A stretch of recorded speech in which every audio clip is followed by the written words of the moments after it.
I'm once again speaking to Martin, the creator of FindFocus.net. Sadly, what's happened before here on when I tried to record conversations such as with Christy OG, we already spoke, but it wasn't recording. In a good way, we're giving it another go. I was a bit worried that, or what can sometimes happen, is that the energy can maybe get lost a little bit, but actually, in some ways, we might have a bit more structure around it, because what I noticed, what came out in the first conversation was how many topics we touched on. A lot more than I was expecting, and it was wonderful to hear how much, Martin, that work you've been doing in work on your life and working on improving yourself and working out what you're doing. So I guess a good way would be to talk about, your story, how you came about to work out what you wanted to do, and the whole idea behind this tool, basically. Yeah, hi, I'm Martin, and it's actually a long story. I started, my process and work of self-development, 10 years ago or even longer, during my studies, when I was introduced to some professor from Cambridge, Jim Platz, and we talked a lot about meaningful manufacturing. And then this got a little bit lost because I was a lot into poker and played poker online professionally for a while. And at some point I realized I was not able to go to the top level. I played really high, but not at an elite level. So because I did not have the right habits and the right work routines and to really study the game. And that was the first time I realized there's something going on. Yeah, so you were living at home at the time. Exactly. And I really that's another thing. I noticed, like, I was playing alone. I only had conversations about this game with people from the internet, but I was not living in a place where everybody was a successful online poker player. And I think that was, in hindsight, it was one of the reasons I failed, because I did not create the environment that I would really thrive in and be at the best and be among people who would also strive me to improve and continuously work. And that's why I still have a poker book on my office that reminds me that I did not go deep enough, and it's about the mathematics of poker. And that's just served as a reminder that if we want to be successful, then we have to put in the work and create the habits and routines that we know that we should be doing, but are not doing on a regular basis. But also, and you touched on there, how important to speak to people who are living it and doing it, which you have done at the other points in your life when you've been learning about the tool and these other aspects. Like you said, when you're playing poker, it's much better to spend time with people that are successful at it. And definitely. And I noticed basically the same. Like I after the poker story, I tried, when I realized I wasn't good enough, I finished my studies as an industrial engineer, but then started to create my first online company, and it basically failed for the same reasons. I was working from home without being in contact with these with other people who already done that successfully in the past. And at some point I had some initial success, like on my website I had like 10,000 visitors per month, but I failed to monetize them right. And at some point I stopped putting in the work that is required, like writing blog posts, and instead was just checking my stuff, reading stuff, watching YouTube videos, and not really progressing. Because now it's so easy to distract ourselves, because, as you said, it's one click away. There's a distraction when we're working for ourselves. We don't have that external direction or force to make us work, which is something that you learned a little bit, or you saw the other side when you worked for that company. Exactly. After that, I decided, it's not working out. I'm not making any money. I'm still living at home at my parents, so that's And having like this great education I spent like 7 years on, and then I applied for a job. I got a really good job, a really well paid job at a joint venture of BASF and Gazprom. Yeah. And what I noticed when you have a job, then you do not have to take care of first the salary, if you're having good employer, and setting the working hours, because that's already done for you and set by the standards of the company. And even though if you might have a really demanding job, that is taken care of, and that's puts so much pressure off you. And that helps a lot, and that's why I think most people prefer to work at the company, because that's already taken care of. Yes, because there's so much discipline that we need when we're working for ourselves, and which now a lot of it is on the computer, online. It's just so difficult now. Yeah, and that's why at some point I still knew even back then I wanted to create my own company, but because of the distractions when working at the computer, I always got off track. So I was looking for a tool that would help me to find focus, and I could not find a solution that was really tailored towards my needs. That's great, because then you were able to identify the problem and create your own solution. Exactly. Like first, I worked with another developer from the UK, but that did not work out. So I learned at least that there's some kind of market and a need for it. And I quitted my job for actually to work with him. And before that, for my job, I moved out, and then I moved back home because my dad suffered from depression at that time, and I was so glad that I spent the last 6 months of his life here at home before he unfortunately committed suicide. It must have been a painful time.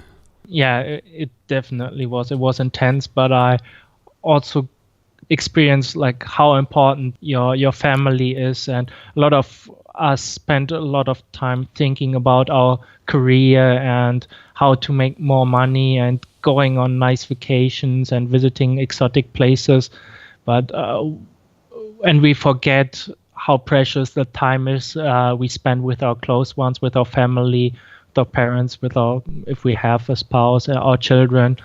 And that's time you can never bring back. And especially if something extreme like this happens, it served as a reminder. And I always hope that I did not need this extreme experience to think about my goals and what I want in life. But it definitely helps to find the right focus and get back on track. The right example. One thing I noticed actually as you're talking now in our last conversation is how you've used these moments in your life in a really positive way and really frame them well to see them and then use them to move on from.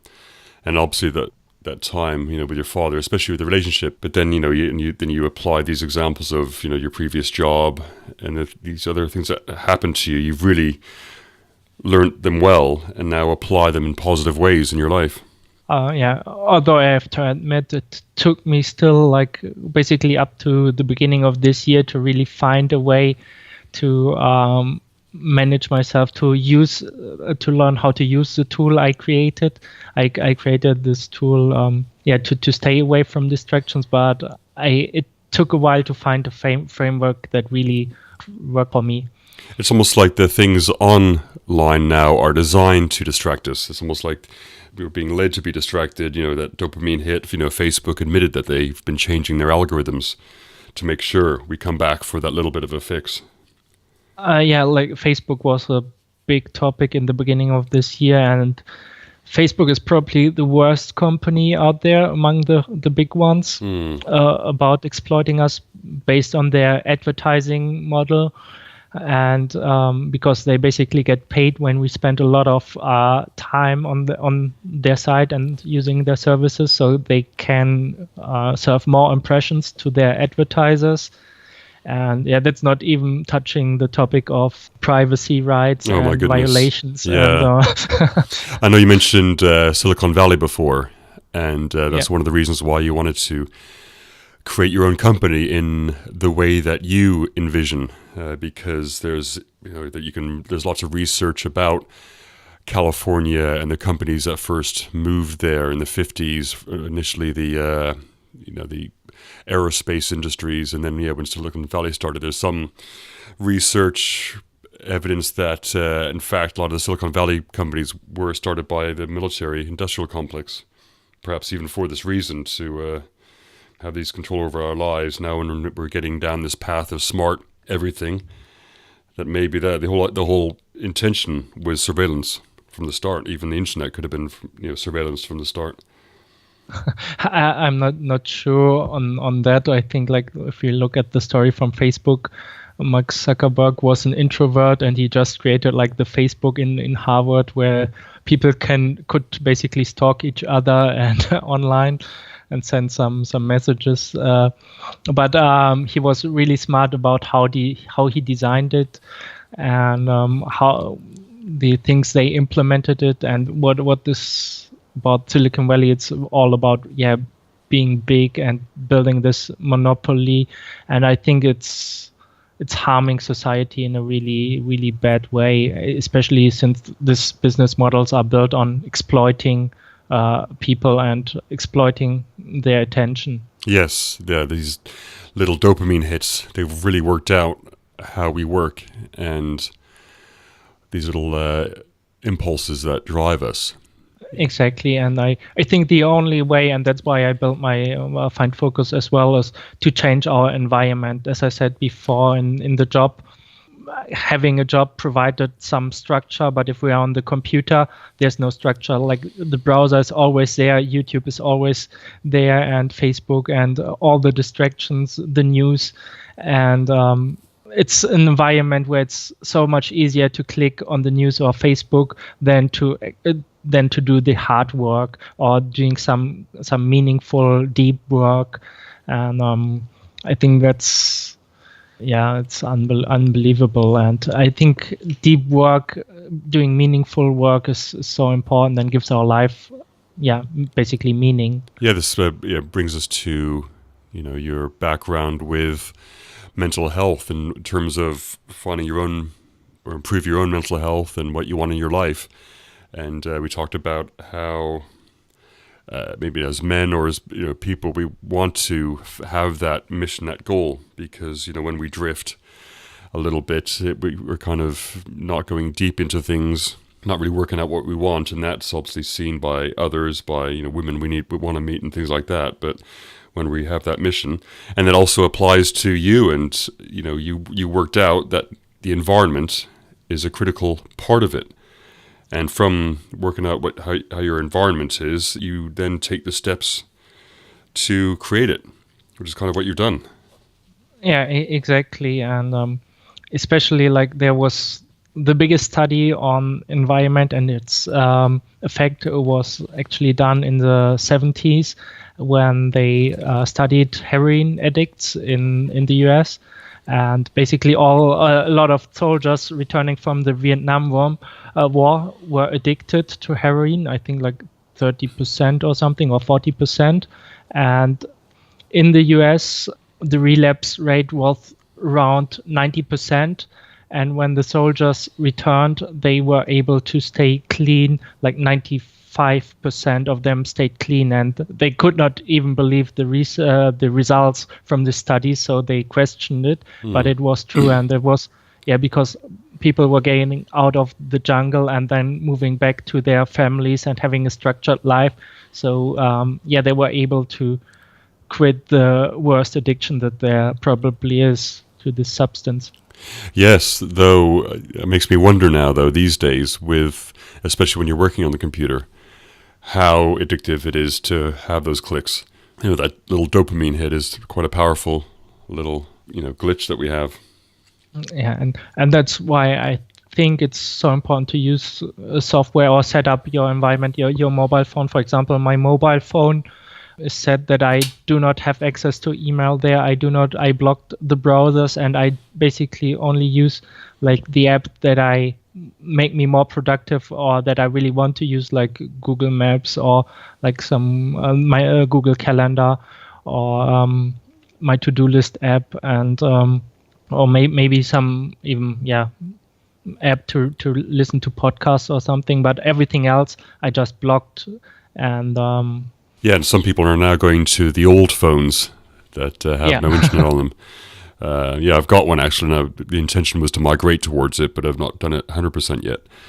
Do you want to talk a bit more about how your software works, your product that you've created, Find Focus? Okay, I like after I solved my the problem with my mobile phone, I needed to get work done with on the computer, because that's where I create most of my work. I noticed like the browser is still there, so I needed to create an environment for myself on the computer where I can work productively, and now I found a way to do that. So I discovered that I spent about 80% of my time on just a few sites like Facebook, Reddit, and some German newspaper sites. So I created a profile in my software to block these 80% of the during my working day. But I'm still able, if I really want to go there, to access them. But I first have to type in a phrase like, Martin, do you really need to go to Facebook right now? You were working on your company, or you should be working on your company. And I have to type that in without making any typing errors before I can actually access Facebook for a maximum of 10 minutes. Oh, right. So you have it already set into the software, so you have to type it out like a password. Yeah, exactly. Okay, because I thought when you first described it, it sounded like you had to sit and think of a new phrase to inspire yourself. No, it's like that would be quite hard, and it would be probably too easy. Like I wanted to create an environment where it's easier to do the work than to go to the distracting sites or the sites that causes dopamine hit. So now, because we humans tend to go the path of least resistance, it's easier to continue writing on your blog post, or maybe if you don't feel like work, grab a cup of tea, then to actually go to these sites where you can potentially spend hours and hours being distracted. Yes, and like with Facebook, for example, just by adding a few extra buttons or clicks, makes it your mind can then quickly, or hopefully, work out that actually you don't need to check Facebook in that moment. If you extend the little delay of going to look at it, then you realize you don't need to see it. So that's something I realized in my own life. Like since I have this for a couple of weeks now, I do not miss anything from not going on Facebook. It was just an addiction, and now I know I can go, but it requires me effort, and I just don't want to, and I do not feel the urge anymore. Yeah, exactly. So you've weaned yourself off the addiction. So the only addiction that stayed for me was reading blog posts and from my favorite authors on mindfulness and this topic of internet addictions and productivity in general. And so I had to add a new layer on this. So now every time I visit the internet, I whitelist all the sites and services that I need for my work. So I can go there without any problem. But even if I want to go to some other site doing some research, I have to type in a phrase like breathe and set your intentions. And then I'm allowed to go to the internet for a maximum of 10 minutes. And then I have to type in this phrase again. Yeah, and one great example of how you're using your time now is that, through this awareness of creating your environment, now you're using your time to take the steps you need to make that stronger. And now work on your goals, because look what you're spending time on now. It's obvious that your interest and your passion is around productivity. All these writers that you spoke about, the deep work, Cal Newporton, talking about the internet and these other factors. You're doing the research and then you're applying it to what you're doing, and so it's natural that you are going down this path. Yeah, one thing we talked in our first conversation was about David Data and the way of the superior man. And I think especially with Facebook, we get this portrait of society, and this everybody is successful, and on Facebook and Instagram, all these beautiful pictures from people having fantastic bodies and making millions with their startups, and that's not the real life. It's just like this peak, but life is more like a process, like living in the moment, and most of it's not this peaks, but life consists of doing the work on a continuous basis and being on this plateau. Exactly, we spend most of the time is spent on the plateau, and these peaks are just some exceptions. That's becoming a big problem, I think, because I think what we're talking about with the addiction and the distraction seems to be even sharper and more of a problem for the youngsters. You see it in their social media use, how, at schools or in certain environments, it can be like a bullying environment can occur, or they have the pressures of wanting to be perfect online, which is only a very shallow representation of their lives. I guess that's another conversation, but it just came to mind as you were talking about that. Especially, fortunately, I've kept myself off Instagram and don't really use Twitter, but I can see in some of these other platforms how even more addictive and powerful they can be. Definitely. For example, on Snapchat, there's this feature called streaks. So every time, like every day, you message a friend, it creates a streak, and then they do not want to break the streaks if they messaged each other like for 30 days, and they have this going for 30 different friends. And so they're like, it's designed addictiveness. Wow. And designed addictions, and that's just Snapchat. And the same is also happening on Facebook newsfeed in some other ways, like with the like button.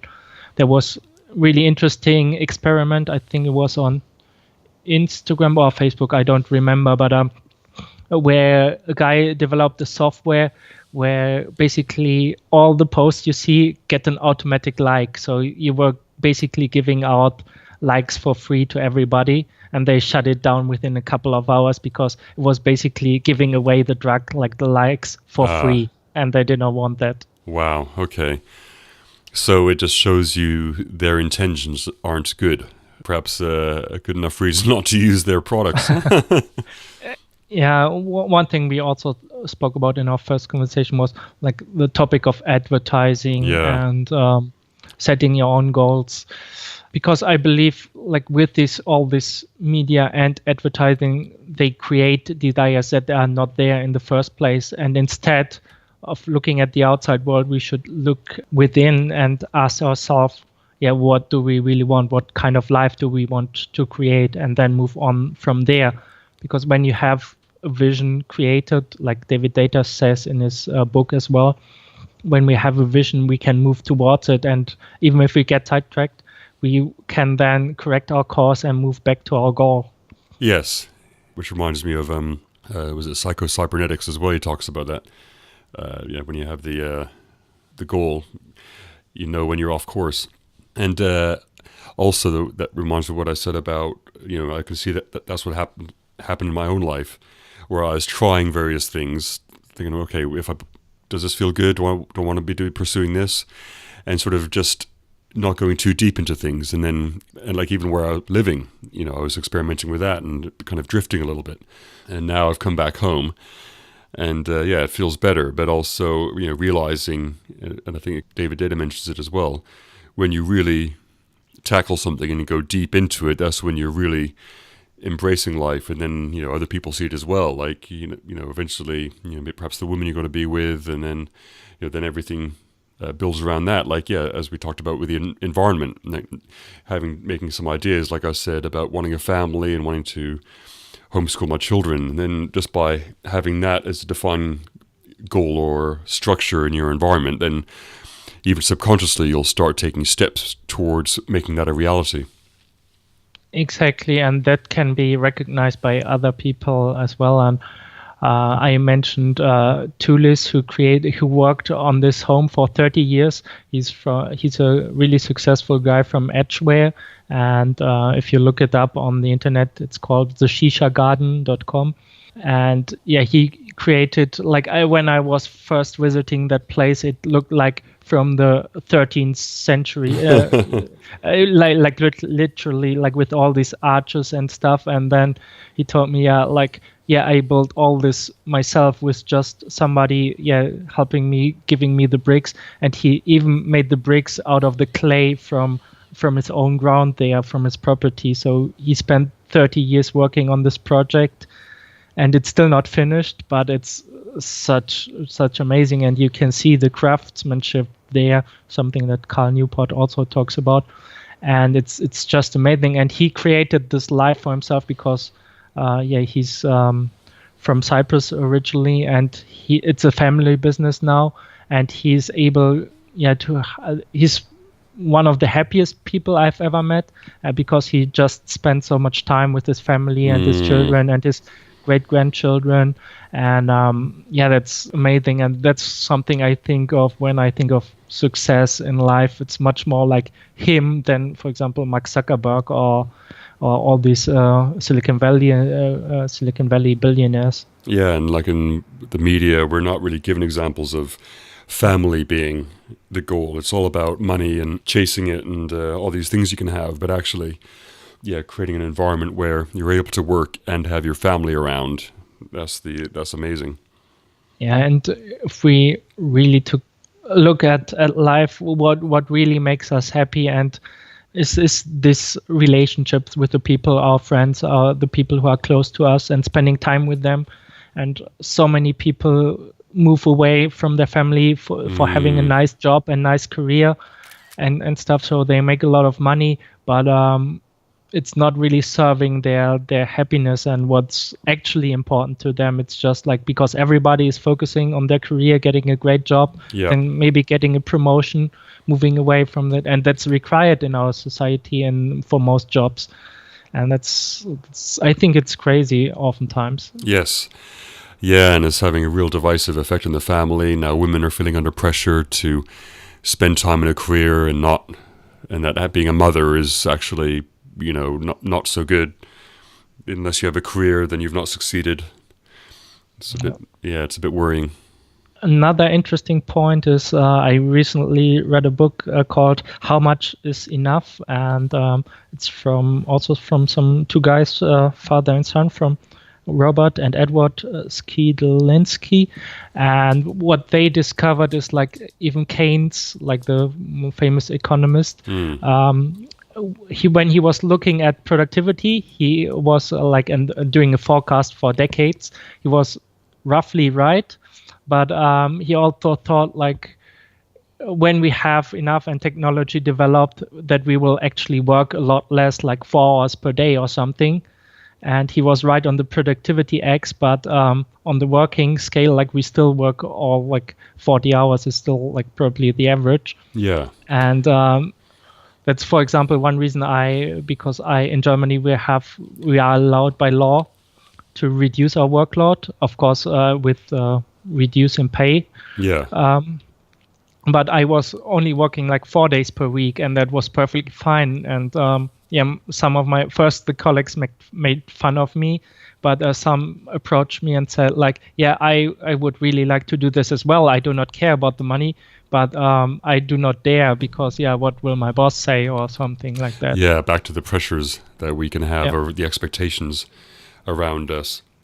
And I think what happened with the productivity in the workplace, especially around technology, is that it just allowed us to do more in the same space of time, which then allowed companies to lay people off. And so they got fewer people working for them, but each of the people are doing more. So, it just increased the pressure and workload on people. And so, but just doing the same hours that they did before. So, not so good. And that's just easier for the companies, and also, like, we have, like, growth is just economic goal. Yeah. But it's the goal is in itself it's useless, because if you look at money and what it is, it's basically in exchange for to make a bed. You can now compare a bed to some food, but you cannot say like food is more important than a bed, or than some going to movies or something. It's just a form of value. Yeah. But if we look like it does not make sense to own 1,000 houses, because you cannot visit them anyway. Yeah. But you can never have enough. So there's obviously a limit what is enough. But with money, it does not make logical sense to have enough money. So it's important to not look at money, but on the things that you really want to have. Exactly. And in nature, there isn't perpetual growth. But in this created financial realm, it needs perpetual growth. Otherwise, it's not looked at as successful. Yeah, true. And that's the reason why I decided I do not, with my company, I do not want to have like venture capitalists on board. I just want to be able to steer my own direction and create the own direction of the company. And one thing, my own philosophy and how I approach this is that the process grows the people who do it, the product grows the people who receive it, and the profit that I make will grow the community. And that's something I think a lot of, especially companies which are public, they just have to take care of their shareholders, but it's not about the community and the society. So it's really about finding something that people value and are ready to pay for it. Like the current economy, and especially Facebook and all these services, are designed for free, and we provide them our data, which they can then exploit and sell to advertisers or attention merchants, how I call them. And the business model is flawed in a really substantial way. And as I said in the beginning, I think one of the biggest, if we want to change our society, we can start by removing advertising and looking at advertisements, installing an ad blocker on your computer, on your browser, and unsubscribing from emails. Yeah, because I've got an ad blocker on my browser, and it's actually a good way of filtering, because when I go to sites where they have that first message saying, oh, we need to or switch off your ad blocker before seeing, then I just say, oh, fair enough, I'm not going to look at your site now then. But one thing that I guess I keep coming back to, what you've been learning and the environment you want to create and the future you're building for yourself. It's just so lovely that you've seen so much positivity in how important family is, like the example with Tulus in his shisha garden, and how you see your life, that actually a lot of happiness just comes from your family and having them around you.